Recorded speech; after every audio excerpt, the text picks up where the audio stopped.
So we're going to be discussing certain things. As you know, we have the G20 is going to South Africa. When is that going to be? In November. In November. And thereafter, I hand over to you. And yes, we have it next. You originated the G20, so I'll hand over the baton to you, right. And then you lead the That's G20 right. We're in the world. We're going to have it the following year. Yeah. So we'll be discussing many things, and some of the things you've been reading about in the papers and the media.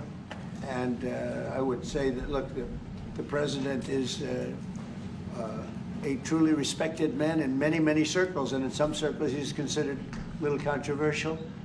But we're going to be discussing some of the things that are taking place in South Africa and see if we can help. And we want to help. And we've had a long relationship with South Africa. I have, because indirectly I have so many friends that live there. I have a lot of friends. I mean, these are famous guys, but I have a lot of friends that live there that are tremendous people. And we'll be discussing that. We'll have a nice conversation, and I really appreciate that you guys came along. It really helps us in our thought process. But it is a great honor to have you, and I appreciate you called. He called. I don't know where he got my number, but I picked up. He said, "I want to come over and see you." And that was my honor, and thank you very much for being here. You're most welcome. Thank you very much. Well, thank you very much for welcoming us to this reformed White House. I've been here before, and it looks really fantastic. I must congratulate you. Thank you. But I also thank you for allowing our delegation. This is a very mixed delegation that you've got. We've got people from government, my ministers. I've got someone from the trade union movement who we really collaborate with, and from business as well, and our sporting legends.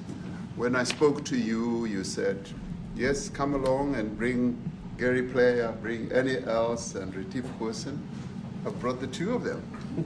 Gary Player, I spoke to him, and he said, look, I'm getting rather on in my years, but wishes us luck in this discussion with you.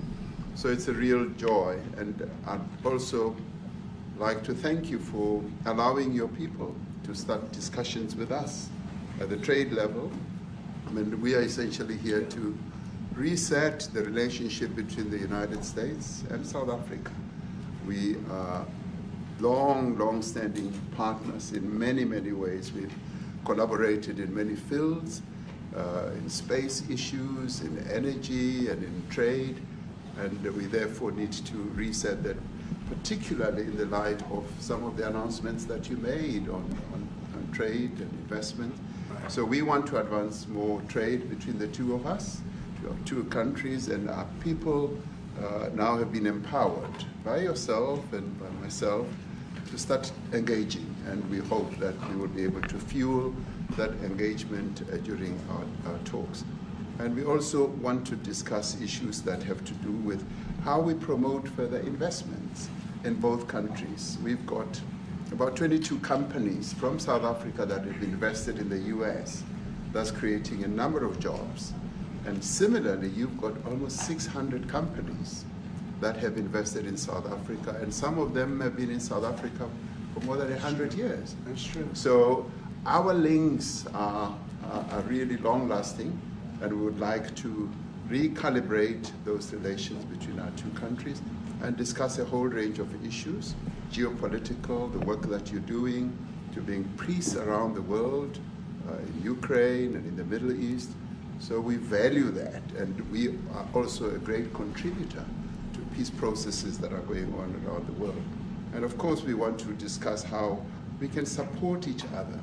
You are a much bigger economy than we are. We're just a tiny economy, but we rely on each other on a number of issues. We've got critical minerals that you want to fuel the growth of your own economy and reindustrialize. So we have that on offer, including rare earth minerals. So all that combination of opportunity and the products that we buy from you, as well as what we sell to you, I believe makes up a really good and powerful relationship, which we need to strengthen, which we need to engender, And that is really what has brought us here. And we are really privileged to have, you know, great South Africans in the mix. As you said, you'd like to see them as well. And I brought you a really fantastic golf book. Weighs 14 kilograms. Oh, that sounds good. And it showcases the golf courses in our country. Johan Rupert wrote preface, so did Annie Els. And I want to showcase our golf courses. You might remember when I spoke to you and we spoke about golf, you said I should start practicing. And I've started practicing, President, so I'm ready. But let me end just the introductory remarks by thanking you. You may not recall that 5 years ago I spoke to you during the COVID period. Right. And it was at a time when the whole world was going through a really cathartic moment. Right. And we asked for assistance, and you were able to assist us with respirators,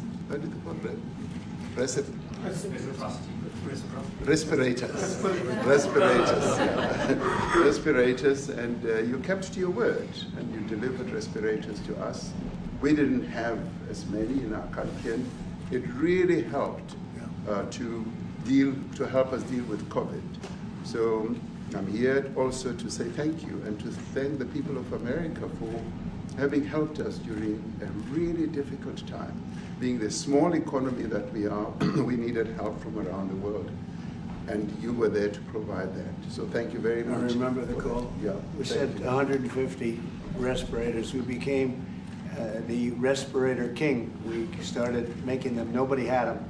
We had very few of them. That's right. But they were very helpful. But we sent 150, and I appreciated the letter. You wrote me a letter. That's right. Yeah. Thank you. Yeah. I appreciate that very much. Thank you very much for that. It really touched my heart after I spoke to you and you delivered. So Great honor. Thank you very much indeed. Yeah. Any questions, please? Mr. President, we welcome White Afrikaner refugees here. Can you explain to Americans why it's appropriate to welcome White Afrikaners here when other refugees like Afghans, Venezuelans, Haitians have all had their protected status revoked? Well, this is a group, NBC, that is truly fake news. They ask a lot of questions in a very pointed way. They're not questions, they're statements. We've had tremendous complaints about Africa, about other countries too, from people. They say there's a lot of bad things going on in Africa, and that's what we're going to be discussing today. When you say we don't take others, all you have to do is take a look at the southern border. We let 21 million people come through our border, totally unchecked, totally unvetted. They came from all over the world. In many cases, they're criminals. They come from prisons. They come from mental institutions. They come from street gangs. They're drug dealers. So don't say that we didn't take them. We take them. We're trying to get them out as fast as we can. And we're doing record business on that. And we just won a big case where we're allowed to send back hundreds of criminals to Venezuela. Just won that today in the Supreme Court. I'm happy to hear. But we do have a lot of people are very concerned with regard to South Africa, and that's really the purpose of the meeting, and we'll see how that turns out. But we have many people that feel they're being persecuted, and they're coming to the United States. So we take from many locations if we feel there's persecution or genocide going on. And we had a lot of people. I must tell you, Mr. President, we have had a tremendous number of people, especially since they've seen this. Generally, they're white farmers, and they're fleeing South Africa, and it's a very sad thing to see. But I hope we can have an explanation of that, because I know you don't want that. It's a kind of a different meeting. Normally we have meetings, we talk about trade, and we'll be talking about trade and other things. But that certainly will be a subject that comes up. Yeah. Yes, please. Brian? Thank you very much. I'd like to get your thoughts on Letitia James. Director Polte, according to him, Letitia James says that the alleged mortgage fraud was simply a mistake. I want to get your thoughts on that.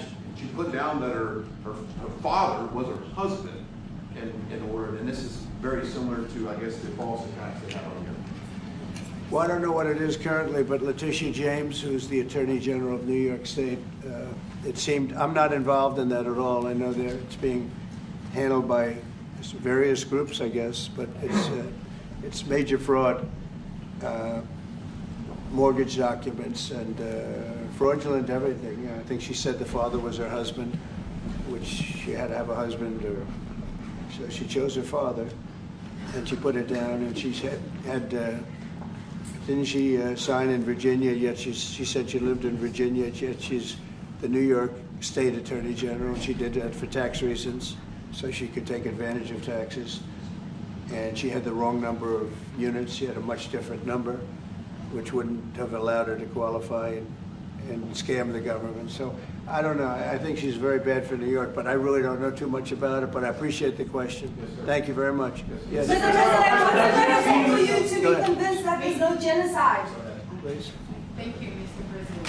So May 25th will be the celebration of Africa Day, which pretty much a lot of celebration will be taking place around the world, including here in the United States. What is your message to the entire African continent, African people, in this important occasion? Well, I want to see peace, and I want to see happiness. I want to see health, and you have incredible land. There's tremendous value. A lot of countries don't have that value in the land, the value you have. We have a situation, I think you probably heard about it. We've done, through some very talented people, helped settle a war that's been raging for years, Rwanda and the Congo. And I think we've done it. Believe it or not, I think we've done it. And could you just say a few words about that, my friend? Yes. A couple of weeks ago, the two parties signed a declaration of principles in which they've agreed on the way forward. And they have both submitted draft peace agreements. And we have put together one that incorporates both of their suggestions, and we've given it to them. So we're in the process of finalizing this peace agreement. Right? Looking very good. No, we have to thank you for even those efforts, because the African continent, particularly SADC, our Southern African Development Community, has for years been seeking to foster peace in the Democratic Republic of the Congo. So all efforts, including those from outside the continent and inside the continent, are really worthwhile. We are removing our troops from there so that peace can then prevail in that whole area. And we hope that with the support of the international community, we will really have peace in that area. It's so vital, it's so important for the whole region. Well, we sent our people there, and I think we did a very good job, as headed by my friend. And that was great. That was great. I mean, I'm just hearing phenomenal reports, because all I'm hearing is death, and they're chopping heads off, and it's horrible over there. And it was really brave of you to go there, and I really appreciate it. And it looks like we have something very, very substantial. We also talked about trade with them in terms of rare earth and all, but really more for it's like, if you take a look at what we just did with Pakistan and India, we settled that whole thing, and I think I settled it through trade. We're doing a big deal with India, we're doing a big deal with Pakistan, and I said, what are you guys doing? Somebody had to be the last one to shoot, but the shooting was getting worse and worse, bigger and bigger, deeper and deeper into the countries, and we spoke to them, and I think I hate to say we got it settled, and then 2 days later, something happens, and they say it's Trump's fault. But Pakistan has got some excellent people and a great leader. And India is my friend, Modi. And he's a mutual friend. Yeah, he's a great guy. And I called them both, and we just did something good. We're trying to settle Russia, Ukraine. We spoke with President Putin for 2.5 hours the day before yesterday. I think we made a lot of progress, but that's a bloodbath. 5,000 people are being killed a week, 5,000 soldiers a week, not including people in cities and towns that are also being killed. So we're trying to help. And it doesn't affect us. It's not our people. It's not our soldiers. It's Ukraine and it's Russia. But if we can save 5,000 souls, we'll do it. We're pretty good at it. but that's a bad situation. That is a really bad situation. Well, you'll recall when President Zelensky was coming to South Africa, that's when I spoke to you. That's right. We both agreed that we need to push the peace message so that there can really be peace. And we've been involved in the Ukraine-Russia conflict for quite a while through my Minister of State Security here. We've been dealing with them, the exchange of children who were taken away, going through names and addresses and all that. So we've been invested in that whole process as well. And the moves that you are making are fully supported by us because we would like to see the end of that war. That's true. I called Zelensky, and they said, he's in South Africa. I said, what the hell is he doing in South Africa? He was talking to us. We got to speak. I said, that's a strange one.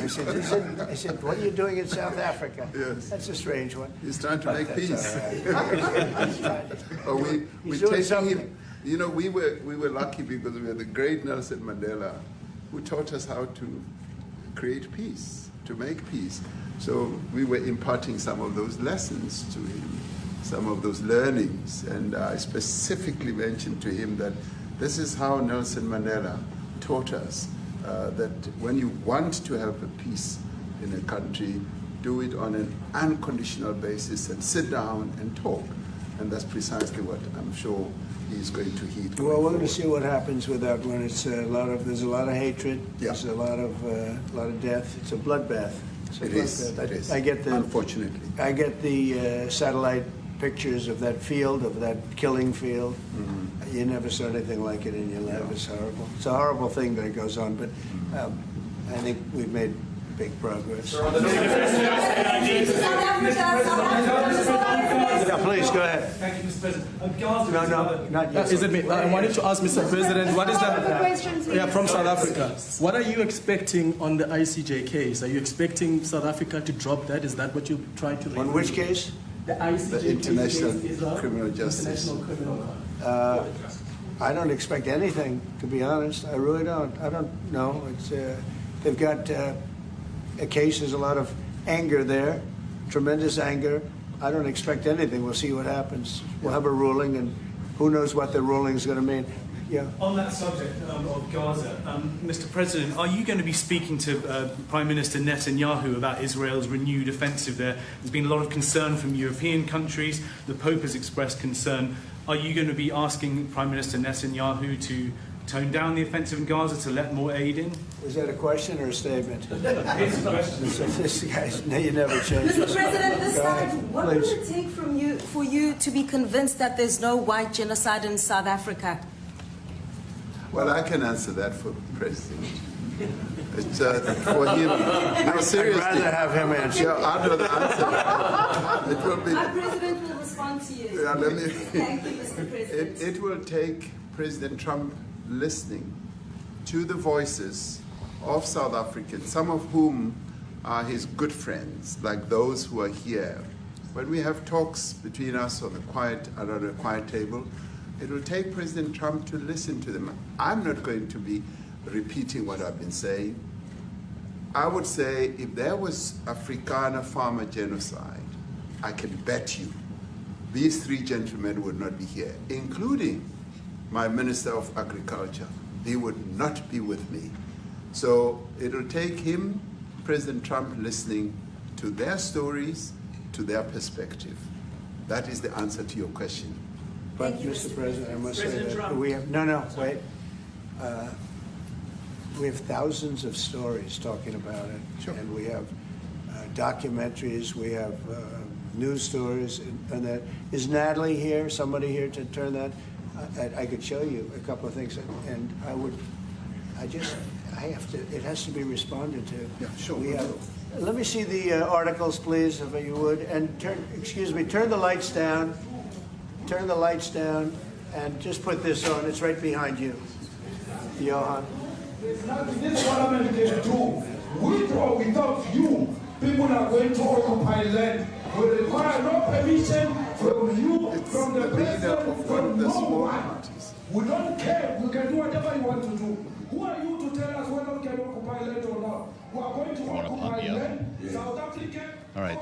The president is now apparently showing a video inside the Oval Office. President Trump is showing this to a room full here, including the president of South Africa, amid allegations of genocide against White Afrikaners. We're going to try to walk you through this as it happens. They're both sitting on the golden chairs in front of the fireplace in the Oval Office, having brought down the lights to watch this video. You can hear the audio, but it's difficult to hear exactly what they're saying here. We should note that Elon Musk, who has forwarded many of these allegations, is in the room right now. He's standing right behind Vice President J.D. Vance, who's seated on the couches, along with Howard Lutnick and Pete Hegseth, the Secretary of Defense. Let's let this breathe for a moment here. Live from the Oval Office on Bloomberg, something we're not likely to see very often, as President Trump hosts the president of South Africa. Go after a white man. They feel a terrible pain because you have touched a white man. Not because Mashaba and Sodi will not be touched. They will be touched. This could go on for some time, I suppose. We're not going to bring you this in full because we can't verify exactly what it is that we're seeing. But apparently a multimedia presentation now in the Oval Office as the president tries to make a point here on genocide, saying earlier, we have had tremendous numbers of people, especially since they've seen this. Generally, they're white farmers, and they're fleeing South Africa. And it's, as you know, a very sad thing to see, but I hope we can have an explanation of that, Donald Trump said, because I know you don't want that. That was, of course, a statement that drew a reaction from the president of South Africa, saying that it will take President Trump listening to the voices of South Africans, some of whom are his good friends, alluding to Elon Musk in the room. If there was an Afrikaner farmer genocide, he said, his agriculture minister would not be there. I'm Joe Matthew in Washington. Mike Shepard is with me as well as we watch this unfold, and we will bring you back to the Oval if this gets back to Q&A here. Mike, you've covered a lot of Oval Office meetings and a lot of visits from foreign leaders. This is something new, isn't it? This is something new, seeing a video displayed like that, and perhaps in a way to shock or knock his visitor off course. Yeah. It started off quite differently. The tone was cordial, even chummy, as you and I were noting as we listened to it. The South African president seemed to hit all of the right notes with President Donald Trump. He talked about the partnership between the two countries. He expressed appreciation for the donation of respirators during COVID in 2020. He even brought a 14.5 kilogram golf book to the president. You can only imagine how big that is, Joe. Noting the weight of this. And then he talked about critical minerals, too, and touched on the peace process also in Ukraine. These are all subjects that are very dear to the U.S. president, and they seem to really try to set him in the right place and strike a good Seemed to be a tone well-rehearsed presentation on his part. Very much so. A lot of smiles, a lot of congratulations. He talked about the golf courses, as you mentioned. He even took a bit of a swipe at Volodymyr Zelensky, saying that they tried to impart the lessons learned from Nelson Mandela on how to achieve peace. Right, exactly. And Joe, remember Nelson Mandela in 1993 won the Nobel Peace Prize, something that we know that President Donald Trump has not so secretly desired. Indeed. And, you know, being able to achieve some sort of an end to the war in Ukraine and peace elsewhere certainly would, in his view, help his arguments and his case there. The South African president is also interested in diffusing any trade tensions that might be simmering between the two countries, as they are certainly with the rest of the world. And we've seen a number of nations step forward to try to negotiate those agreements with the U.S. China, of course, we saw the talks in Geneva, but other major trading partners, including Japan, India, South Korea, and even the European Union, are stepping forward with their proposals, their visions for how to reduce the tariff burden and maybe some of the other trade restrictions that the U.S. has talked about. They're still watching this video in the Oval Office. It's obviously, we have no idea how long this is going to go for, but this is an interesting use of time here for a president who brought the leader of South Africa into the White House.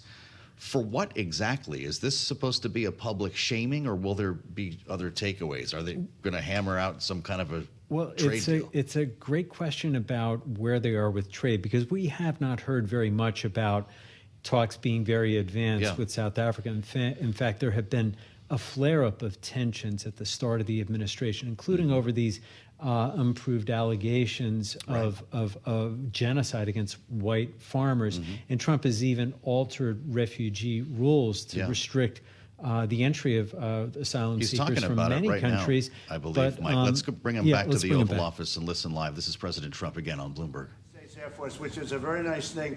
They also gave $5.1 trillion worth of investment in addition to the jet.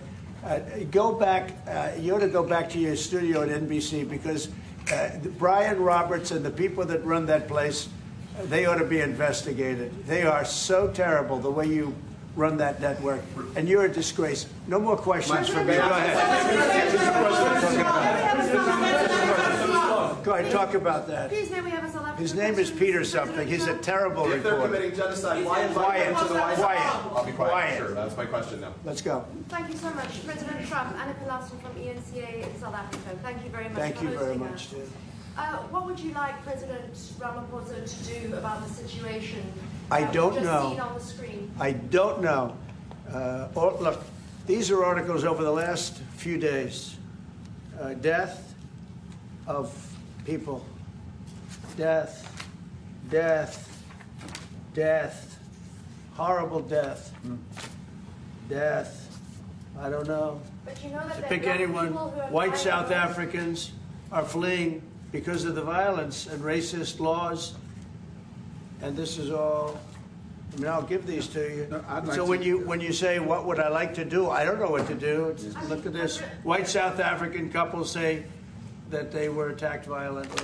President Trump, when will you go and see for yourself if it isn't? Well, I could do that. Look, here's burial sites all over the place.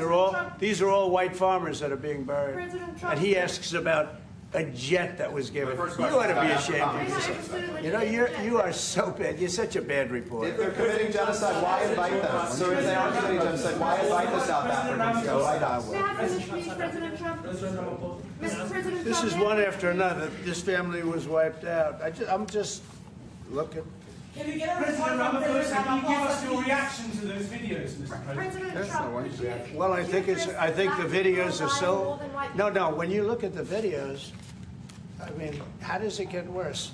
And these are people that are officials, and they're saying that kill the white farmer and take their land. That's what it is. And I have other friends in South Africa. I have people that left.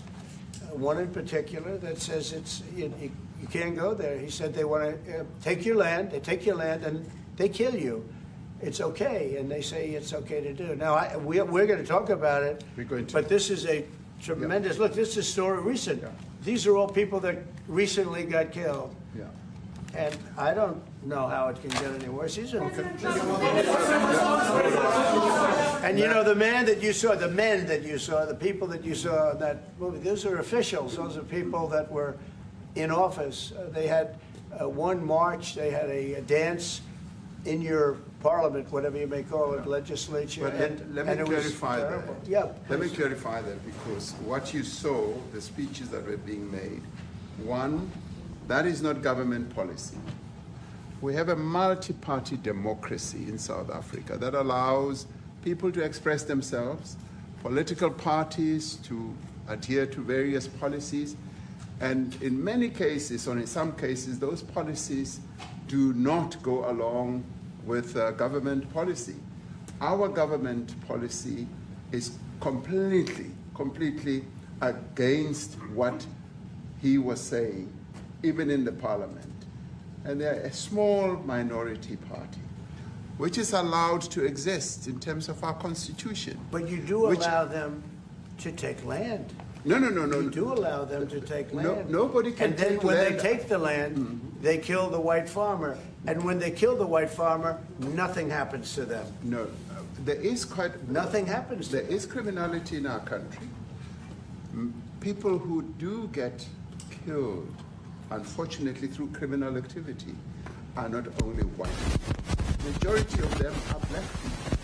And we have now The farmers are black. The farmers are not black. I don't say that's good or bad, but the farmers are not black. And the people that are being killed in large numbers And you saw all those grave sites, and those are people that loved ones going, I guess on a Sunday morning, they told me, to pay respect to their loved ones that were killed. Their heads chopped off, they died violently. And, you know, I mean, we're here to talk about it, and I didn't know we'd get involved here, but I will say this, that if the news wasn't fake like NBC, which is fake news totally, one of the worst, ABC, NBC, CBS, horrible. But if they weren't fake news like this jerk that we have here, if we had real reporters, they'd be covering it. But the fake news in this country doesn't talk about that. They don't want to talk about it, but now they have to talk about it. But they won't. This won't even be a subject. They'll have him talking about why did a country give a free, think of this, why did a country give an airplane to the United States Air Force? Okay, the United States, not to me, to the United States Air Force, so they could help us out, because we need an Air Force One until that's Air Force One, it's being built, 2 of them being built. But Boeing's a little bit late, unfortunately.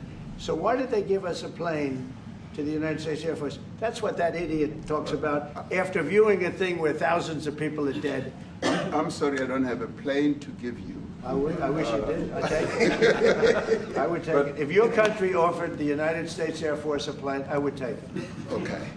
But coming back to this issue, which I really would like us to talk about, and talk about it very calmly. We were taught by Nelson Mandela that whenever there are problems, people need to sit down around a table and talk about them. Well, there are problems. And this is precisely what we would also like to talk about, including, of course, trade matters, investment matters. So the issues that concern you as the United States. Those are all recent. Those are all deaths. Yeah, in many ways, I mean, one should say you are a partner of South Africa, and you are raising concerns, and these are concerns that we are willing to talk to you about. Let me just add quickly, you know, the criminality that we are experiencing in our country needs quite a lot of technological capability. And in one of our areas in South Africa, we're using US technology, which is able to, in many ways, identify where shootings are happening and all that. And I'd like to talk about that, because there is support that we can get from you as the United States to help us deal with all these acts of criminality. And that is what I believe partnership is all about. And we are here as a partner so that we can help each other whenever there are challenges. So I'd like us to discuss it, and of course outside of the media, so that we sit down and have a really good discussion that will lead to good outcomes. Are there any other further punitive measures that could be in place should you not be satisfied that South Africa is fixing some of the very bad things, in inverted commas, that you tweeted are happening? Well, there are a lot of bad things happening in many countries, but this in particular has been very, very bad, and because of we're going to have the whole world watching in another short period of time, because you have the G20, and that's a big deal. And it seems like, I want you to look good. I don't want you to look bad. Very good. But we have hundreds of people, thousands of people trying to come into our country because they feel they're going to be killed, and their land is going to be confiscated. And you do have laws that were passed that gives you the right to confiscate land for no payment. You can take away land for no payment. I want to clarify that, because we have a constitution. Our constitution guarantees and protects the sanctity of tenure of land ownership. And that constitution protects all South Africans with regard to land ownership. However, we do say, because we've got to deal with the past, the government, and as your government also has the right to expropriate land for public use. And you're doing that. And we've never really gotten underway with that. And we are going to be doing so. You're taking people's land away we have not. from them. We have, and those people, in many cases, are being executed. yeah. They're being executed. And they happen to be white, and most of them happen to be farmers. Mm-hmm. And that's a tough situation. I don't know how you explain that. How do you explain that? They're taking people's land away, and in many cases those people are being executed, and in many cases it's not the government that's doing it, it's people that kill them and then take their land, and nothing happens to them. But we have thousands of people that want to come into our country. They're also going to Australia in a smaller number. But we have thousands of people that want to come into our country, and they're white farmers, and they feel that they're going to die in South Africa, and it's a bad thing. Yeah, please. What can South Africa do? What concessions would you like to see them make to improve relations with the United States? Then I have one more for President Ramaphosa afterwards. Well, you know, we just spoke about, I got them a very, very complex machine, 150 of them. I was asked by the president if he could help, and I did that.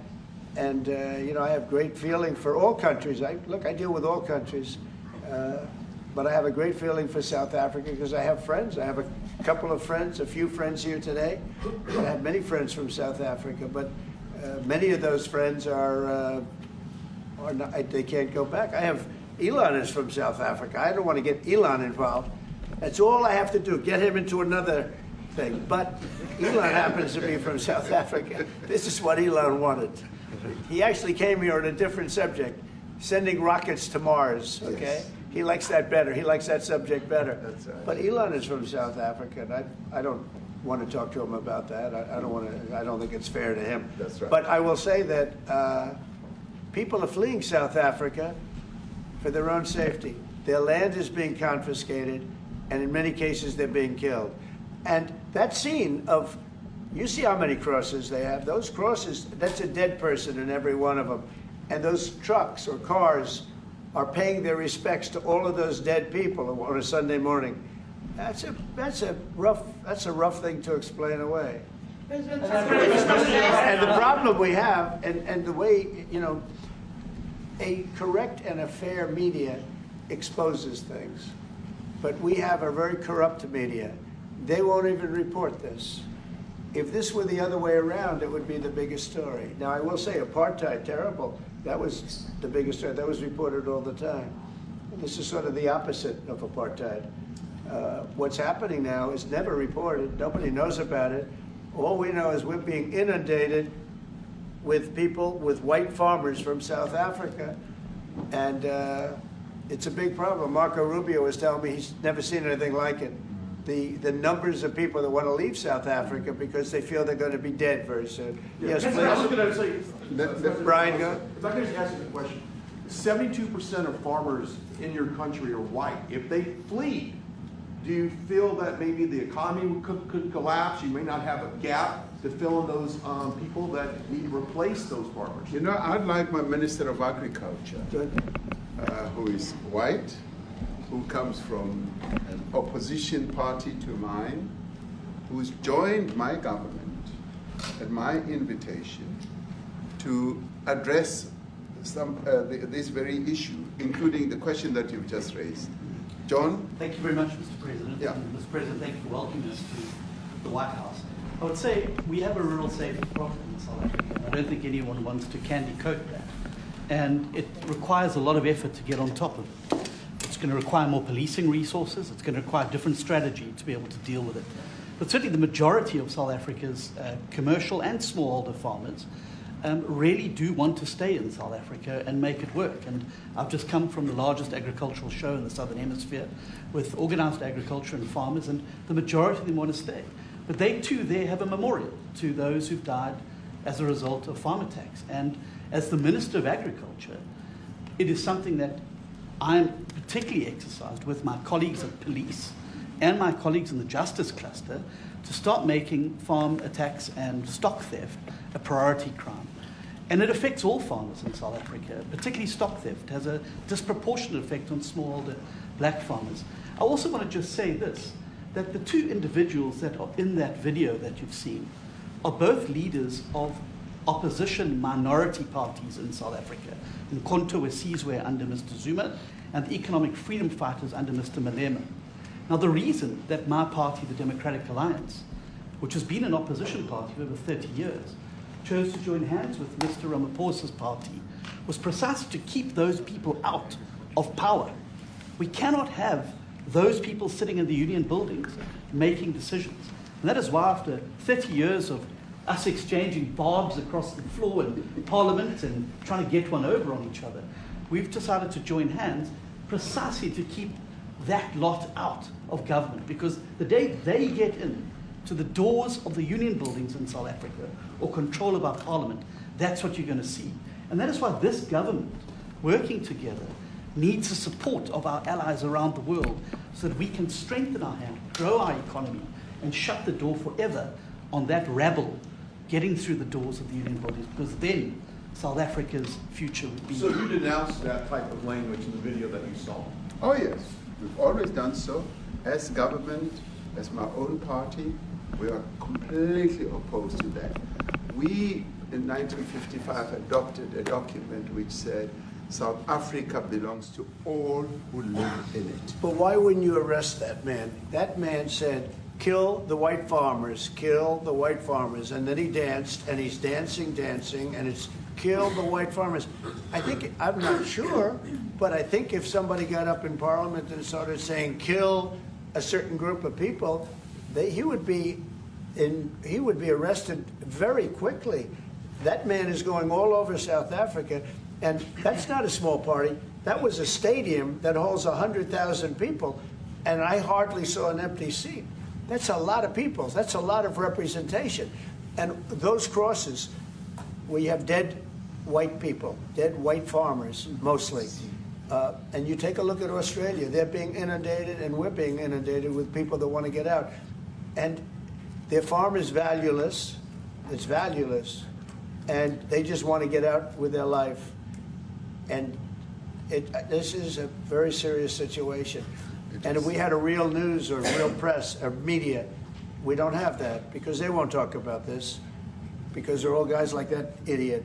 But if we had a real press, it would be exposed. And you know, the beauty of exposing it is it's like a cleansing action. When it gets exposed, it'll get fixed. That's when it'll get fixed. But people don't talk about it. And I'll tell you who's talking about the thousands of people that are fleeing South Africa right now. President, will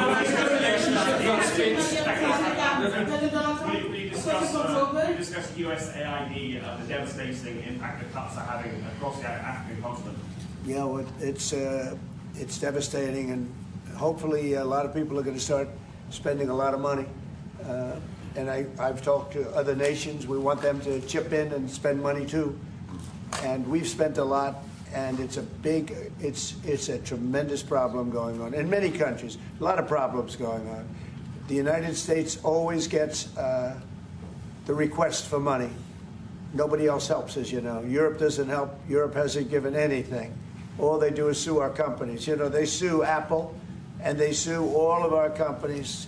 Apple had to pay $17 billion on a nonsense lawsuit. Very unfair. But we're going to always be there to help. President, if the Afrikaner is shown rights to South African broadcasting, if this Afrikaner resettlement issue is resolved, you're going to go into a room after this, you guys are going to talk. If it is resolved, what is the potential for the future-looking relationship? It's fantastic. It's got to be resolved. It should be resolved. It's a little bit bad when you see a stadium with 100,000 people in it, because that means it's more than just a little movement. It's a pretty big movement in South Africa. So it has to be resolved. It'll be the end of the country if it's not resolved. But is there potential for the relationship moving forward? I hope so. That's why I'm here. I mean, I'm not here for my health. I'm here to see if we can do something.